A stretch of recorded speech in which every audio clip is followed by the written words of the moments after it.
गर्म दल के उदय का एक कारण क्या है? नरम दल की कमियां, नरम दल वालों में कमी है, इसलिए केस का उदय हो रहा है नरम। और क्या है, 1905 के आसपास में ऐसा कुछ ना कुछ पक्का हो रहा है कि देश उससे उद्वेलित महसूस कर रहा है, देश में डिस्टरबेंस चल रहा है। करजन, वो तीनों बातें, अकाल पड़ा हुआ है, प्लेग है, लोग मर रहे हैं, करजन रिएक्शनरी पॉलिसीज अपना रहा है, तो लोग राजी रहेंगे कि नाराज होंगे? लोग नाराज हुए, लोगों को लगा नरम दल वालों की नीतियों से पार पड़ेगी नहीं। और उन्हीं दिनों में तिलक ये कह रहे थे, आप तो हमारा साथ दो, स्वराज लाएंगे। स्वराज मतलब अपना राज, खुद का राज, और खुद का राज आएगा तो अकाल पड़ने देंगे नहीं, और अकाल पड़ जाएगा तो जनता की हेल्प करेंगे। खुद का राज आएगा तो प्लेग में किसी को मरने देंगे नहीं। तो लोगों को लगता है सही है, अल्टरनेट है हमारे पास, ऑप्शन है, तो अपने वोट किसको दे? गरम दल को। और देखो एक बड़ी जोरदार चीज नोटिस करना, इन्हीं दिनों में एक बंदा है स्वामी विवेकानंद। कौन है?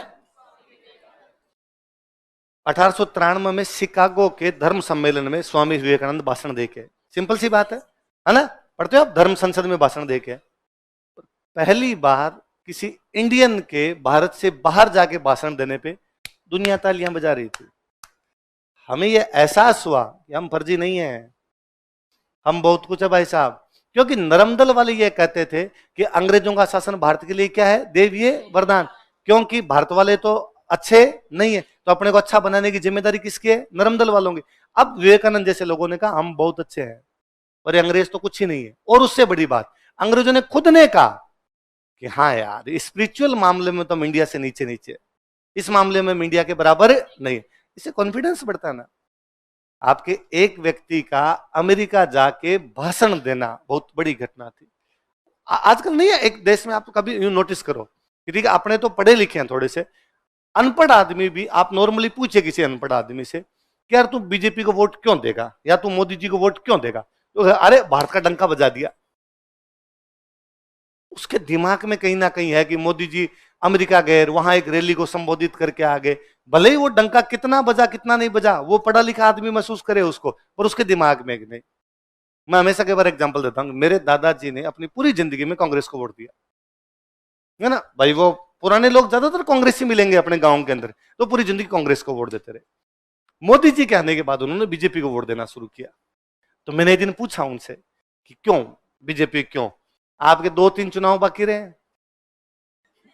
है ना, इन 2-3 चुनाव में और यदि कांग्रेस को दे देते तो हम कहते कि भाई मेरे दादाजी ने पूरी जिंदगी किसको वोट दिया था? कांग्रेस को वोट दिया। लास्ट में जाके काम बीजेपी को वोट दे दिया। हम जानते हैं हमारा काम जाने, हम किसी को देते, हम हमारा सोचते, आप तो 2-3 और दे देते कांग्रेस को वोट। उनका नहीं, मोदी है ना बहुत अच्छा कर रहा है देश के लिए। क्या कर रहा है? तो उसने ना पाकिस्तान को बर्बाद कर दिया। एक व्यक्ति गांव में रहने वाला जो अखबार नहीं पढ़ता, एक व्यक्ति गांव में रहने वाला जो टीवी नहीं देखता, एक व्यक्ति जो सुबह से शाम तक अपने कोई भागवत पुराण विष्णु पुराण पढ़ते रहते हैं, केवल लोगों की सुनी हुई बातों के आधार पर उस एटमॉस्फेयर को फील कर रहे हैं कि चेंज हुआ है। ये वो समय है, लोगों में फील आने लगता है ना, ये बहुत बड़ी चीज होती है। सुधार हुए हो ना हुए हो, डंका बजा हो ना बजाओ, बहुत अलग बात है। लोगों का ये फील करना कॉन्फिडेंस देता है। विवेकानंद जी ने हमारे में कॉन्फिडेंस भरा था, अच्छा हम भी बहुत कुछ कर सकते हैं, हम भी किसी से कम। कॉन्फिडेंस, आत्मविश्वास बढ़ता है। उस आत्मविश्वास ने राष्ट्रवाद में जन्म लिया। किस में जन्म लिया? और इसी समय में हमारे एक बंदे और है। मैं हमेशा कहता हूं कि आपने जितने ये लोग पढ़े हैं ना आपके धर्म सुधारक, इनमें किसी ने वास्तव में काम किया ना, सच में जनता के दिल तक उतर पाया था, वो एकमात्र आदमी है। आर्य समाज ही वो है जिसने जनता तक काम किया था। आर्य समाज ने क्या काम किया होगा कि लोगों ने अपने सरनेम हटा के नाम क्या लगा लिया? आर्य। क्या लगा लिया? आज भी आपको गांव में खूब सारे लोग मिल जाएंगे जिन्होंने अपना सरनेम हटा रखा, नाम क्या क्या लगा रखा? भारत में आदमी को सबसे अधिक अपनी जाति से प्यार है। भारत में हर आदमी अपनी जाति छोड़ना पसंद है। भारत में हर आदमी किसी नए आदमी से बातचीत करना चाहता ना, उसमें पहले पूछना चाहता है तेरी जाति क्या है। बिना जाति पता लगे तो उससे बात ही नहीं होती है कि क्या बात करूं जब तक इसकी जाति नहीं पता चल जाए, है ना। भले उसके जाति के प्रति विचार बहुत अच्छे हो, पर हमारी एक सामान्य प्रक्रिया, उस प्रक्रिया में हम जी रहे हैं, हम इसी प्रकार से रहते हैं। उस आदमी ने जातियां छुड़वा दी भाई साहब, नाम क्या क्या लगवाने शुरू कर दिए। इससे ज्यादा इन्फ्लुएंस क्या होगा किसी आदमी का? स्वामी दयानंद सरस्वती भारत के वो पहले आदमी है जिन्होंने कहा था हमें स्वराज चाहिए। क्या चाहिए? पहला नॉन पॉलिटिकल आदमी जिसने स्वराज की बात की, स्वामी दयानंद सरस्वती।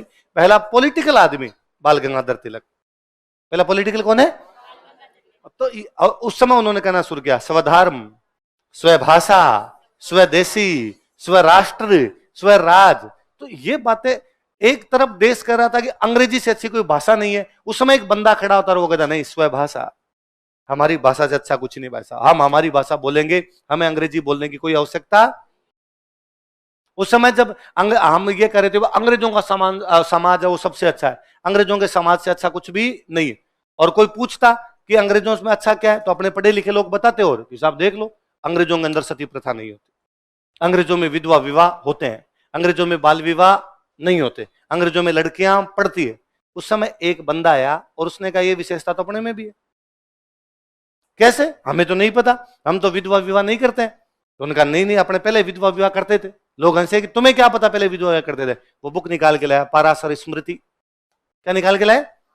पुरानी किताबें अपने पराशर स्मृति निकाल के, उनमें लिखा हुआ था नष्टे मृते प्रवर्जिते कलिवेचे पतितो पते पंचस्व पात्सु नारी नाम पति ऋण्यो विधीयते। यदि किसी का पति नपुंसक हो जाए, किसी का पति मर जाए, किसी का पति घर छोड़ के चला जाए, किसी का पति सन्यासी हो जाए, किसी का पति सामाजिक रूप से पतित हो जाए, इन 5 स्थितियों में महिला दोबारा शादी कर सकती है। ये स्मृति कह रही थी आपकी, उसने वैसा अपनी किताब में लिखा हुआ है, अपने वेदों में लिखा हुआ है कि घोषा, सिक्ता, अपाला, लोपामुद्रा, कक्षवृत्ति, इन्होंने वेदों की रचना की थी।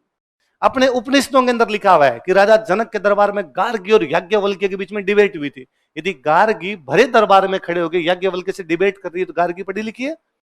यदि गार्गी भरे दरबार में खड़े होकर याज्ञवल्क्य से डिबेट कर रही है तो घूंघट तो नहीं है?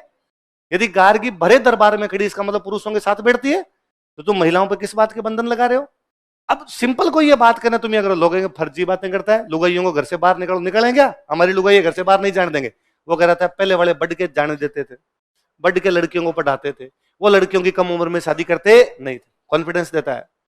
हमें जब एग्जाम्पल मिलते हैं ना हमारी चीजों के, नहीं वैसा हम कुछ थे, तब उस बंदे ने उस समय नारे दिए वेदों की ओर लौटो।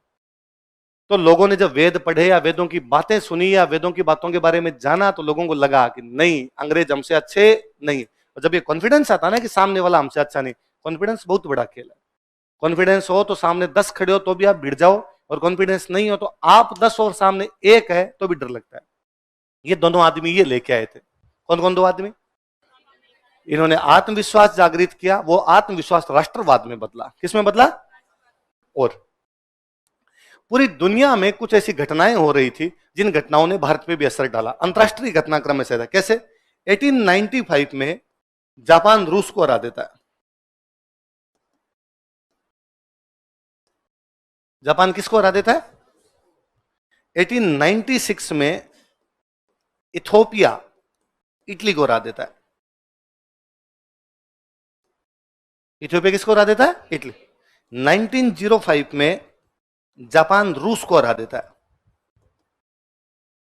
सॉरी, यहां पे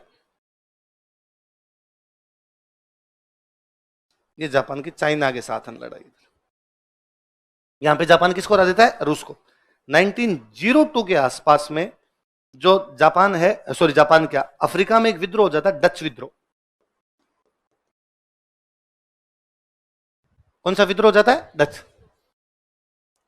डच साउथ अफ्रीका में हॉलैंड के लोग थे। कहां के लोग थे? डच। हॉलैंड के लोगों को क्या बोलते हैं? डच।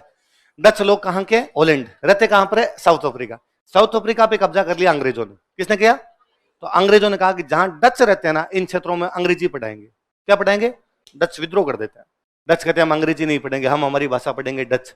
और अंग्रेजों को बात माननी पड़ी और अंग्रेजों को कहना पड़ा कि डचों के इलाके में अंग्रेजी लगाएंगे। तो हमें लगा यार मुट्ठी भर डच जब अंग्रेजों का मुकाबला कर सकते हैं, हम क्यों नहीं कर सकते?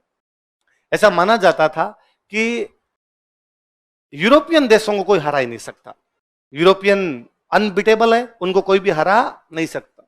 और एक दिन सुना कि इथोपिया जैसे छोटे से देश ने इटली को हरा दिया। तो हमें लगता है इतने गए बीते तो नहीं है हम। जब इथोपिया वाले इटली को हरा सकते हैं तो हम भी अंग्रेजों को हरा सकते हैं। एक दिन हमने सुना कि जापान जैसे देश ने रूस को हरा दिया। इस बात को फील कीजिए आप दुनिया के मैप में देखना, जापान में 4 टापू है। जापान में केवल 4 टापू है। रूस दुनिया का सबसे बड़ा देश है, क्षेत्रफल की दृष्टि से आज भी बड़ा देश है। तो उस समय सोचो जब वो यूएसएसआर था, जब Turkmenistan, Uzbekistan, Kyrgyzstan, Tajikistan, Ukraine, Belarus, Moldova, ये सब के सब उसके पार्ट थे। तो वो कितना बड़ा विशाल काय देश रहा होगा। जापान जैसा छोटा सा देश गया, रूस को ढंग से मारा। और नोटिस कीजिए, जापानी इतने इतने से होते हैं, रशियन दुनिया में सबसे लंबे है। मतलब लड़कियों की सामान्य हाइट है 6 फीट। जब लड़कियां 6 फीट की है तो पुरुष तो डाकी है। मतलब जापान वाले तो बापड़े कूदे ना तो नहीं पहुंचे वहां तक, उसके बावजूद जापानी हरा गए। तो इस डायलॉग था उस टाइम कि जापानी बोनों ने रूसी भालू को हरा दिया। रूसी क्या है? भालू। रशियन बियर है, उसको हराने वाले कौन है? जापानी भालू। छोटे छोटे लोग इन्होंने, ये बातें कॉन्फिडेंस दे रही थी। और हमें लग रहा था, मतलब एक अंग्रेज की रिपोर्ट है, पता नहीं इंडिया वालों को कैसे पता चलता है, पर इनके गांव में भी लोग बात कर रहे हैं जापान रूस को हरा गया। जापान किसको हरा गया? इन बातों ने नेशनलिज्म को बढ़ावा दिया, इन बातों ने जो राष्ट्रवाद था उसको बढ़ावा दिया। आई बात समझ में? तो गर्म दल का उदय क्यों हुआ? क्योंकि नरम दल में क्या थी? कमियां। गर्म दल का उदय क्यों हुआ? कि हमें कॉन्फिडेंस आया था। कॉन्फिडेंस लाने वाले बंदे कौन थे? स्वामी विवेकानंद और स्वामी दयानंद सरस्वती। गर्म दल का उदय क्यों हुआ? कि अंग्रेजों की नीतियां क्या थी? गलत। अंग्रेजों की क्या गलत नीतियां थी? अकाल के टाइम सहायता नहीं, प्लेग के टाइम सहायता नहीं, और कर्जन बुरे बुरे काम करने लग गया था। क्यों हुआ? क्योंकि पूरी दुनिया में नेशनलिज्म की लहर थी, पूरी दुनिया में नेशनलिज्म की लहर थी, तो उनका प्रभाव हम पर भी पड़ा, है ना। अब पूरी दुनिया में जब एक जैसा माहौल होता था, अपने भी वो का वो माला है। अब अपने ना नरम दल वालों की कमियों पे जाओ। नरम दल की कमियां क्या थी? हमने पढ़ा नरम दल की कमी ये थी कि वो अंग्रेजी शासन के वास्तविक स्वरूप को उजागर, इसलिए जनता उनसे क्या है? नाराज। और किसकी तरफ आ रही है? गर्म दल। तो हम ये कह सकते हैं कि ये भाई अंग्रेजी शासन के वास्तविक स्वरूप को उजागर कर रहे थे। तो क्या था वास्तविक स्वरूप? वो ये मानते थे कि अंग्रेजों का शासन भारत के लिए क्या? देवीय वरदान। इन्होंने कहा भाई साहब कोई देवीय वरदान नहीं है, तुम ये कहते हैं देवताओं ने उन्होंने भेजा, ये साम्राज्य विस्तार के लिए है। किसके लिए है? साम्राज्यवादी लोग है। कैसे लोग है? एम्परियलिस्टिक, एम्परियलिस्टिक लोग है ये। फिर वो क्या मानते थे कि अंग्रेज क्या है? न्यायप्रिय। इन्होंने कहा कोई न्यायप्रिय नहीं है, लूट के ले जाने वाले हैं। औपनिवेशिक लोग है। कैसे लोग है? कॉलोनियल। उपनिवेश का मतलब होता है कोई देश जब दूसरे देश पे कब्जा कर लेता तब उसको क्या बोलते हैं? उपनिवेश। तो ये कोई न्यायप्रिय नहीं है, ये तो क्या करने वाले हैं? कब्जा करने वाले लोग हैं, कॉलोनियल लोग हैं। तो इन्होंने अंग्रेजों के बारे में क्या कहा? अंग्रेज क्या है? साम्राज्यवादी। अंग्रेज क्या है? औपनिवेशिक। क्या है? अंग्रेज क्या है? साम्राज्यवादी। और क्या है? अब दूसरा इंडियंस। वो इंडियंस के बारे में क्या सोचते थे? राजनीतिक रूप से चेतन नहीं है, इसलिए राष्ट्रीय आंदोलन में शामिल। इन्होंने कहा ये बात तो सही है, राजनीतिक रूप से चेतन तो है, तो बुंगली, आता तो इनको कुछ भी नहीं। पर इन्होंने कहा फिर भी इनको राष्ट्रीय आंदोलन में शामिल क्यों करेंगे जब इनको पॉलिटिक्स का पता ही नहीं। इन्होंने कहा जिम्मेदारी देने से जिम्मेदारी आती है, जिम्मेदारी देने से ही। आप किसी बच्चे को जब भेजते हैं, सब्जी मंडी भेजती है मम्मी कि जा सब्जी लेके आ, तो मम्मी कह के भेजती है अच्छी अच्छी सब्जी लेके आना। पर वो सब्जी लेके आया, टमाटर लेके आया, मम्मी ने कहा रही है तो गले हुए लेके आ गया। अगली बार उसने ध्यान रखा कि अपने गले हुए लेके जाने नहीं, तो उसने टमाटर छांटे। अगली बार मम्मी ने वापस कहा क्या भाव लेके आया? उसने कहा 20 रुपए। अरे ये गली में तो 10 रुपए किलो मिलते हैं। अगली बार उसके समझ में आया कि भाव भी पूछने हैं। अगली बार उसने पहले तो छांटे, फिर कहा भाव और बता। अगले ने कहा 20 है, उसने कहा वो 8 दे रहा है ना। तो अगले ने कहा चलो 10 में ले जाओ आप, यही होता है, जाओ 10। मम्मी ने वापस कहा कि केवल टमाटर लाया, साथ में हरी मिर्च तो फ्री में मिल जाती है। अगली बार उसने कहा कि गले हुए नहीं लेने, सस्ते भी लेने, हरी मिर्च नहीं धनिया और लेके जाऊंगा मैं साथ। और यदि हम भेजते ही नहीं उसको बाहर तो क्या वो सीख पाता? तो जिम्मेदारी देने से जिम्मेदारी आती है। Responsibility gives responsibility. उत्तरदायित्व से उत्तरदायित्व का जन्म होता है। उनका कहना था राजनीतिक रूप से चेतन नहीं है, इसलिए इनको राष्ट्रीय आंदोलन में शामिल मत करो, बल्कि क्या करो? इनको पढ़ाओ। इन्होंने कहा नहीं है, फिर भी बुलाओ। एक बार आएंगे एक बार आएंगे तो अपने कहेंगे कि अंग्रेजों का धन का निष्कासन हो रहा है, तो ये पूछेंगे सही धन का निष्कासन क्या होता है? तो अपने बताएंगे भाई साहब यहां से धन उधर जा रहा है, अपने आप पल्ले पड़ जाएगी। 2 बार क्लास के आएंगे, अंदर जाएंगे, तब तक अपने आप धीरे धीरे समझ में आने लग जाएगी।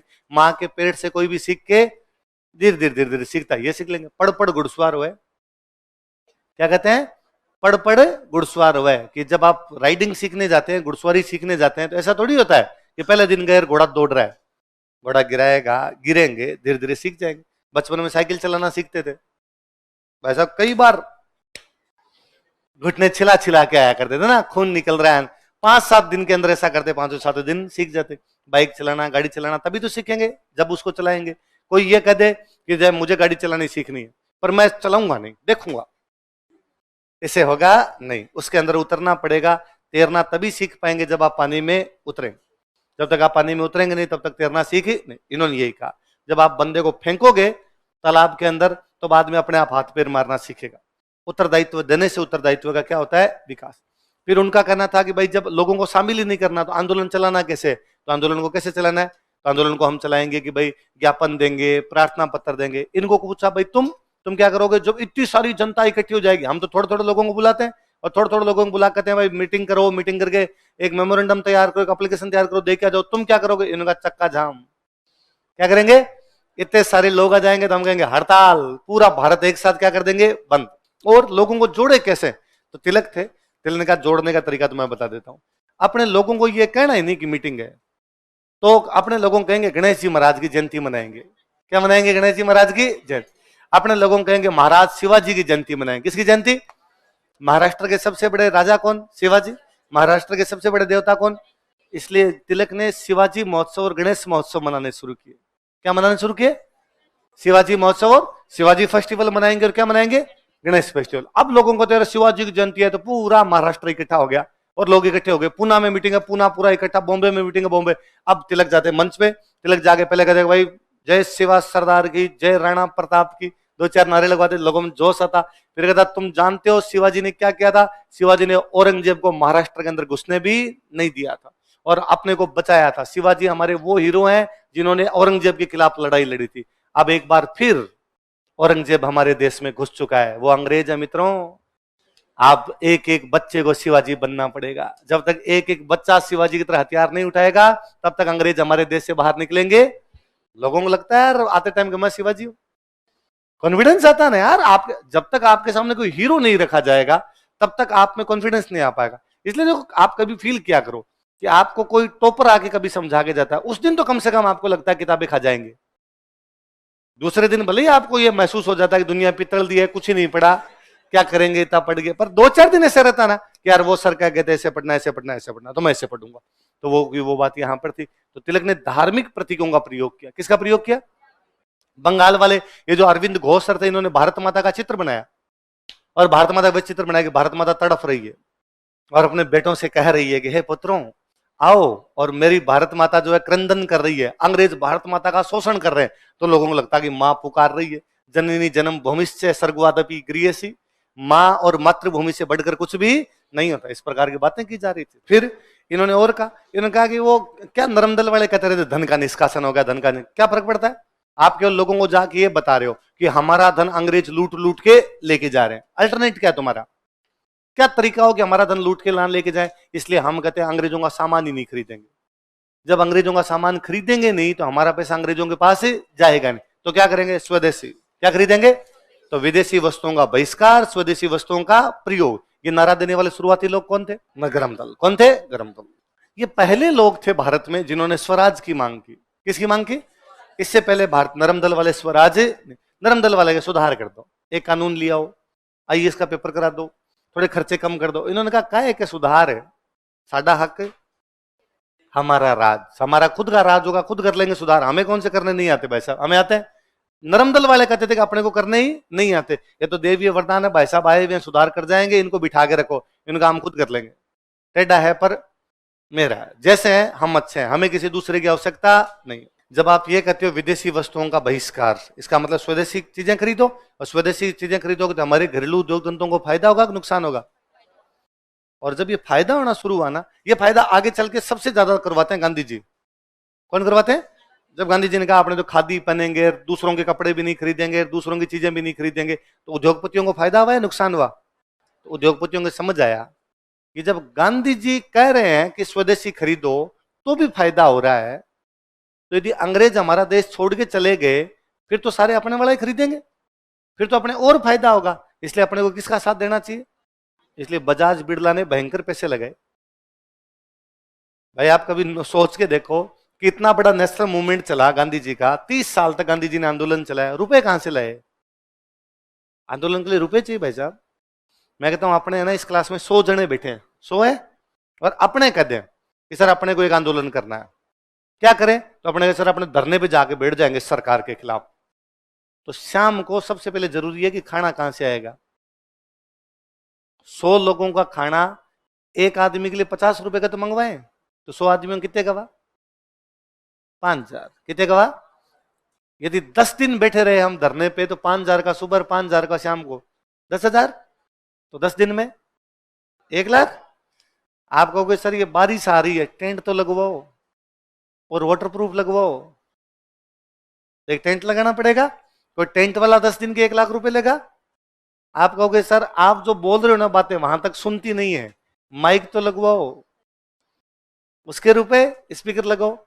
फिर अपने कहां से लाएंगे रुपए, या तो चंदा करेंगे। तो आप कहोगे सर हमारे पास तो है ही नहीं, हमारे पास ही होते तो हम आंदोलन करने क्यों आते। तो फिर अपने क्या करेंगे, किसी सेठ को पकड़ेंगे मोटे को कि भाई तू दे, हम आंदोलन कर रहे हैं। वो सेठ बजाज बिड़ला। अंग्रेजों की रिपोर्ट है पूरी कि गांधी जी के आंदोलन से राजस्थान के सेठों को अलग कर दिया जाए, गांधी जी कल बर्बाद हो जाएंगे। रिपोर्ट है कि गांधी जी के आंदोलन से किसको अलग कर दिया जाए, राजस्थान वाले सेठ है ना, ये बजाज बिड़ला, इनको साइड में कर दो, इन पे ईडी के छापे मारो कि भाई गांधी को देख लेना रुपए दिए तो गांधी जी कल बर्बाद हुए। और बात भी सही, गांधी रुपए कहां से लाते हैं। हम आगे पढ़ेंगे, गांधी जी ने भारत का पहला आंदोलन चलाया था असहयोग। कौन सा चलाया, कौन सा, 1920 में। कब चलाया, बजाज ने 1 लाख रुपए चंदा दिया था। कितना दिया, कब कब, अब क्या चल रहा है 2024, क्या चल रहा है 2024, कितने साल हो गए 104, कितने साल हो गए। बच्चे कहते हैं 1 लाख रुपए फीस ज्यादा है। आज भी अपने सामान्य आदमी को 1 लाख रुपए ज्यादा लगते हैं ना। स्टूडेंट कहता है सर 1 लाख रुपए फीस ज्यादा है सर, 2 किस्तों में दूंगा, एक किस्त में तो नहीं दी जाएगी, 2 में कोई आगे कहता नहीं सर 2 में भी पार नहीं पड़ेगी, 1 महीने का टाइम और दो तब मैं दे पाऊंगा। आप सोच के देखो यार, एक आदमी 100 साल पहले 1 लाख रुपए तो गांधी के मुंह पे फेंक रहा था, कर आंदोलन तू तो।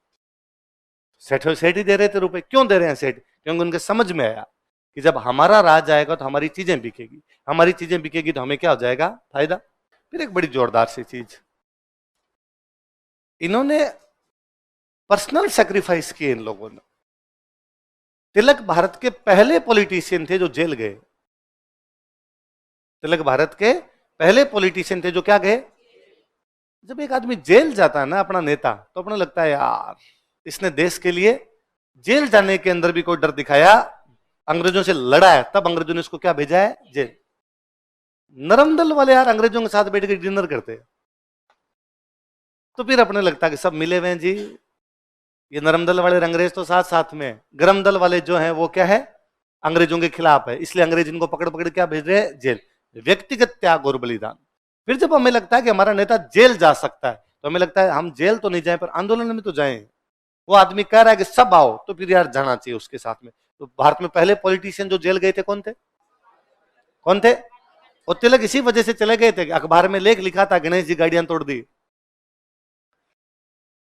है ना। तिलक का जो अखबार आता था, मराठा और केसरी अखबार आते थे, तो केसरी में आर्टिकल लिखा था तिलक ने, केसरी मराठी भाषा में आता था, मराठा तो आता था इंग्लिश में, केसरी आता मराठी। तिलक जानते थे जनता को अंग्रेजी आती है कि मराठी आती है, इसलिए तिलक ने अंग्रेजी वाले में नहीं लिखा, कौन से में लिखा, मराठी। और तिलक ने लिखा कि गीता के 14वें अध्याय के 16वें श्लोक के अंदर लिखा हुआ है, यदि सभी भारतीय हथियार भी उठा लेंगे तो भी वो हिंसा नहीं है, क्योंकि धर्म की रक्षा करने के लिए हथियार उठाने आवश्यक हो, जैसा भगवान कृष्ण कह के गए।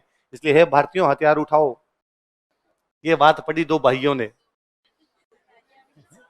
है ना, 2 भाइयों ने ये बातें पढ़ी। चापेकर बंधु कौन थे, और उन्होंने 2 प्लेग वाले डॉक्टर घूम रहे थे, उनको मार दिया कि गणेश जी की गाड़ियां तोड़ रहे हो तुम, हम बताते। अब उनको पुलिस पकड़ के लेके गई, उनको पूछा क्यों मारा, तो उन्होंने भाई साहब ये हमारे देश के अंदर ये कर रहे थे, तो तुम्हारा क्या लगता है, भगवान कृष्ण कह के गए, तुम्हें क्या पता भगवान कृष्ण कह के गए, अखबार में आया था, कौन से अखबार में था, केसरी, केसरी कौन सा था, तिलक। उनका इसको पकड़ो रहे आदमी को, ये भड़काता है लोगों को।